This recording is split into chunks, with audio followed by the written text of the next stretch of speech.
करीब 55 साल का एक व्यक्ति होता है। उस 55 साल के व्यक्ति की अपने ही घर में रखे हुए एक पुराने से बक्से पर नजर पड़ जाती है। जैसे वह उस बक्से को देख रहा था, देखते ही उसकी आंखों से आंसू आने लगते हैं, क्योंकि उसकी बहन की वो आखिरी निशानी जो था, उसकी बहन की 26 जनवरी 2026 को बीमारी के चलते मौत हो जाती है। और जैसे ही उस बक्से को वो अपने हाथ में थामता है, हाथ में थामने के बाद उसने सबसे पहले उस बक्से को खोला। उसके अंदर उसकी बहन की कुछ जरूरी चीजें रखी हुई थीं। उसने एक एक चीज को देख रहा था एक एक सामान को देख रहा था। जैसे जैसे देख रहा था, वैसे वैसे उसकी आंखें भी गीली हो रही थीं। इसी बीच में सामान को देखते देखते उसकी नजर पड़ जाती है बैंक की पासबुक पर। हालांकि वह पढ़ा लिखा बिल्कुल भी नहीं है, लेकिन बैंक की पासबुक को देखते ही समझ जाता है कि यह बैंक की पासबुक है। और इसके आधार पर यह पता चल जाता है कि बैंक में आपके कितने रुपए हैं। बहन की बैंक की पासबुक देखने के बाद वह समझ जाता है। बहन एक एक पाई पाई जोड़ती थी और जोड़ने के बाद वह बैंक में जमा कर दिया करती थी। कभी 50 रुपये तो कभी 100 रुपये, कभी 200 तो कभी 500 रुपये, जैसा जैसे इकट्ठे होते थे वैसे वहां जमा कर दिया करती थी। यहां से जो उसका घर है, घर से लगभग 2 या 3 किलोमीटर के आसपास ग्रामीण बैंक है। वह तत्काल ही वहां से उठता है। उठने के बाद सीधा बैंक जाता है। बैंक में जिस हालत में था वैसे ही चला जाता है। उसने सिर्फ धोती पहनी हुई थी, तन पर कोई उसके कपड़ा नहीं था। बैंक में जैसे ही पहुंचता है तो बैंक में एक युवक की उस व्यक्ति पर नजर पड़ जाती है, क्योंकि वह व्यक्ति बिल्कुल शांत खड़ा हुआ है। 55 साल की जिसकी लगभग उम्र होती है, उसे देख रहा था। युवक ने देखा, वो उसके पास जाता है। पास जाने के बाद पूछता है कि मैं आपकी कुछ मदद कर सकता हूं, आप क्या हेल्प चाहते हो। जैसे ही उस युवक ने पूछा तो उसने उसकी तरफ को बैंक की पासबुक को इशारा कर दिया कि जैसे उसने लड़के ने उसकी बैंक की पासबुक को पलटना शुरू किया है, उसने देखा कि कई महीने से वो अपडेट नहीं हुई थी। इसलिए वो लड़का जाता है और उसको अपडेट करा देता है। अपडेट कराने के बाद उस व्यक्ति को दे देता है। अब उस व्यक्ति ने पूछा कि इसमें कितने रुपए हैं, क्या है। तब लड़का बताता है कि इसमें 19,300 रुपये हैं। जैसे ही 19,300 रुपये का नाम वो व्यक्ति सुनता है, उसका चेहरे पे एक अजीब तरह की सुकून आ जाता है। और इतना सुकून आ जाता है कि उस लड़के ने पूछा भी कि क्या बात है। वो कहता है कि ये तो बहुत ज्यादा रुपए बस हैं। यानी कि 19,300 रुपये का नाम सुनने के बाद उस व्यक्ति को ऐसा लगता है कि इससे बड़ी रकम शायद उसने कभी अपनी जिंदगी में देखी नहीं थी। अब वह खुश इसलिए भी हो रहा था क्योंकि वह पैसे उसको मिलने वाले थे। लेकिन बैंक में जब उसने अपने पैसे की, अपने बहन की उन पैसों की मांग की, तो पैसे उसे आसानी से नहीं मिलते हैं। जो उसे करना पड़ता है, उसको देखने के बाद पूरा हिंदुस्तान भी इस सोचने पर मजबूर हो जाता है। पूरा भारत यह उठता है कि हमारे देश की क्या वाकई इतनी बुरी स्थिति है कि 19,300 रुपये निकालने के लिए उस बैंक से उस व्यक्ति को यह सब करना पड़ा। सोशल मीडिया के अलग अलग प्लेटफॉर्म पर जब यह कहानी वायरल हो रही थी, जब यह सच्चा घटनाक्रम वायरल हो रहा था, तो लोग न केवल बैंक को बहुत बहुत बुरा कह रहे थे, बल्कि लोगों के सोचने पर मजबूर हो जाते हैं कि कैसे कैसे मजबूर लोग इस दुनिया में हैं और मौजूद हैं। उन्हें क्या क्या करना पड़ता है। आज की जो सच्ची घटना मैं आपको सुनाने जा रहा हूं, इस अच्छी घटना है उड़ीसा प्रदेश का एक जिला है क्योंझर, और क्योंझर में ही एक ब्लॉक लगता है पटाना। पटाना ब्लॉक में ही एक गांव है जिसका नाम है डिया नाली, और यहां का रहने वाला एक व्यक्ति जिसका नाम होता है जीतू मुंडा, जिसकी उम्र लगभग 55 साल के आसपास होती है। जीतू मुंडा अपने गांव से पहले श्मशान जाता है।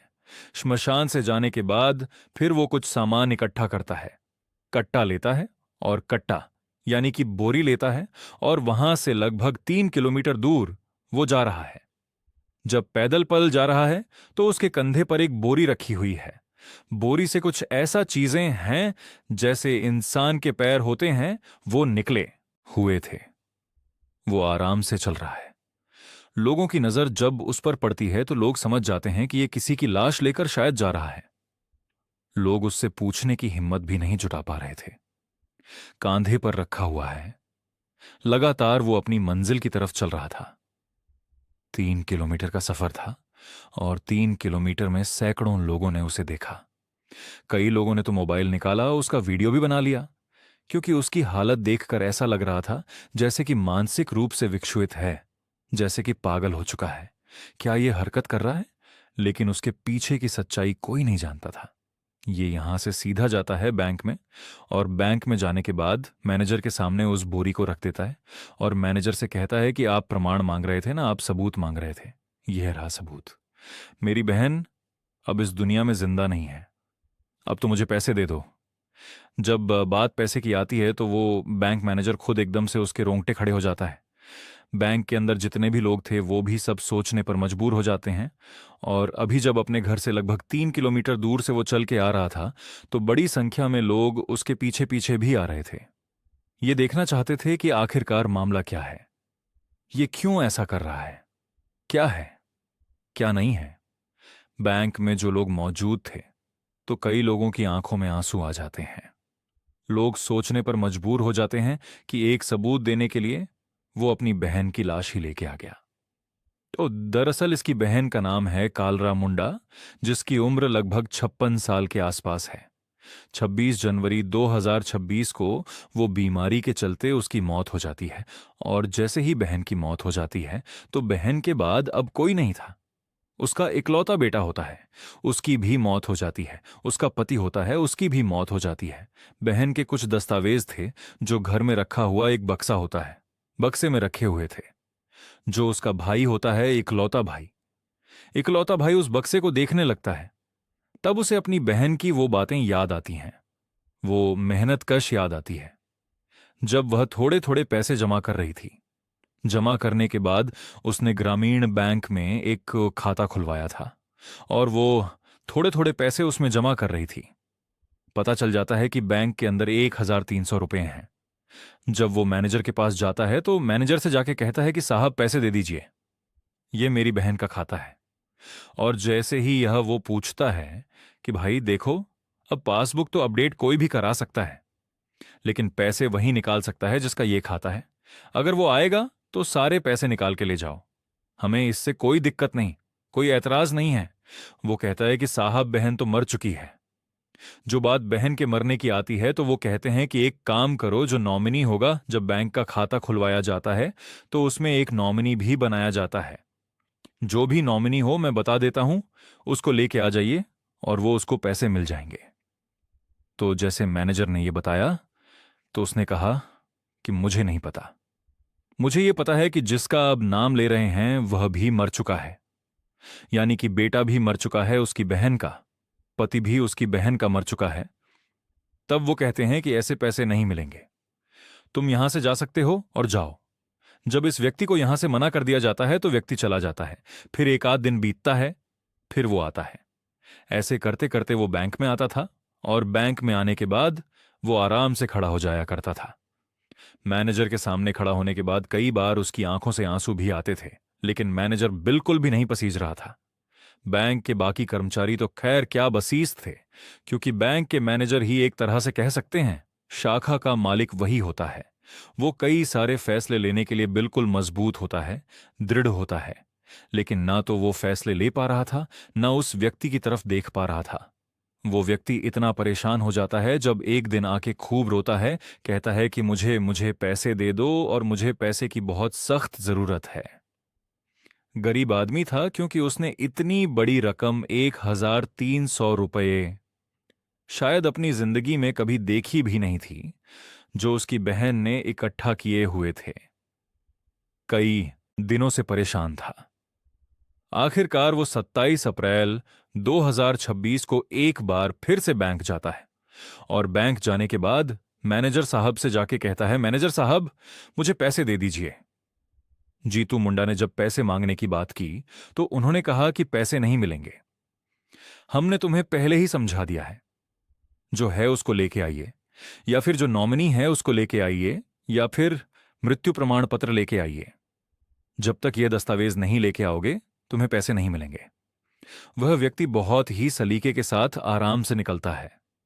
निकलने के बाद सीधा अपने गांव के श्मशान पहुंचता है और श्मशान पहुंचने के बाद जहां बहन को दफनाया गया था, दबाया गया था, उस बहन की कब्र वो खोद लेता है। आराम से कवर खोद रहा था, किसी को इस बात का एहसास नहीं था।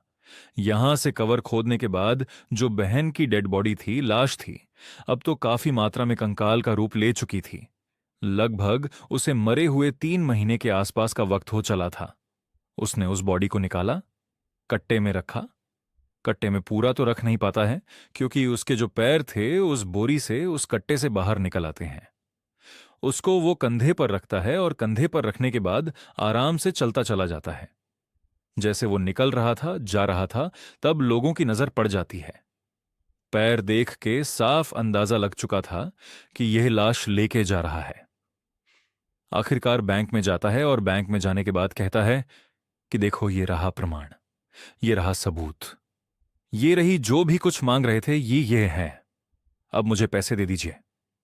इतना देखने के बाद जो बैंक में बाकी लोग थे उनके भी रोंगटे खड़े हो जाते हैं। लोग सोचने पर मजबूर हो जाते हैं। उन लोग जाती है।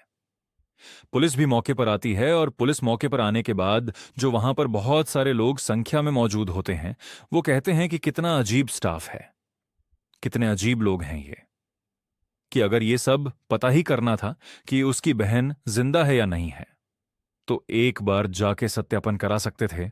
आप फील्ड में जाकर विजिट करा सकते थे, गांव के प्रधान से पूछ सकते थे। इतना कुछ नहीं पूछा और यह गरीब आदमी बार बार बैंक के चक्कर लगा रहा था। इसको यह समझ ही नहीं आया कि प्रमाण पत्र कैसे मिलता है, कहां से मिलता है। काश एक बार यह बोल दिया होता कि जाकर प्रधान से जाकर बातचीत करा दीजिए, तो शायद वो प्रधान से बात करा देता। वो अनपढ़ आदमी कुछ समझ नहीं पाया। उसे लगा कि शायद सबूत मांग रहे हैं कि बहन जिंदा है या मर चुकी है, या कहीं ऐसा तो नहीं है, झूठ तो नहीं बोल रहा है। वो जाता है, कब्र ही खोद के अपनी बहन की लाश लेके आ जाता है।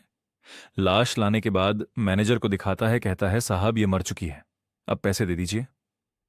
जब मीडिया को अपना बयान दिया तो कहते हैं कि वो शराब पी के आया था, शराब के नशे में आया था और इस तरह की बातें कर रहा था।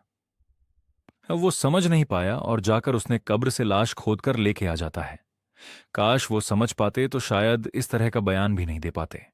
लेकिन पूरे देश ने यह बयान जब सोशल मीडिया के अलग अलग प्लेटफॉर्म पर देखा, उस व्यक्ति को लाश ले जाते हुए देखा, तो हर कोई सोचने पर मजबूर हो जाता है। हर किसी के रोंगटे खड़े हो जाते हैं। इस देश के अंदर, इस दुनिया के अंदर बड़े बड़े पैसे वाले लोग हैं, लेकिन ऐसे भी लोग हैं जिन्होंने अपनी जिंदगी में 0 रुपए की रकम एक साथ नहीं देखी होगी। इस तरह की भी संख्या लाखों नहीं बल्कि करोड़ों में देखने को मिल सकती है। उसके लिए वो 0 रुपए की रकम यह बहुत बड़ी रकम थी। उसे लग रहा था यह मिल जाएंगे तो शायद उसका कुछ भला हो जाएगा, उसका कुछ काम बन जाएगा। लेकिन बेशर्म मैनेजर को, बेशर्म बैंक को, बेशर्म लोगों को इस बात का कोई फर्क नहीं पड़ा। और फर्क पड़ा भी तो तब पड़ा जब वो डेड बॉडी का फोटो वीडियो सोशल मीडिया के अलग अलग प्लेटफॉर्म पर वायरल हो जाता है। तब वो कहते हैं कि नहीं नहीं, ठीक है, मानवीय जो भी था, कि कम से कम मानवीय आधार पे ही से उसका काम कर देते थे, तो शायद पूरा देश इस घटना को नहीं सुन रहा होता, इस घटना के बारे में नहीं जान रहा होता।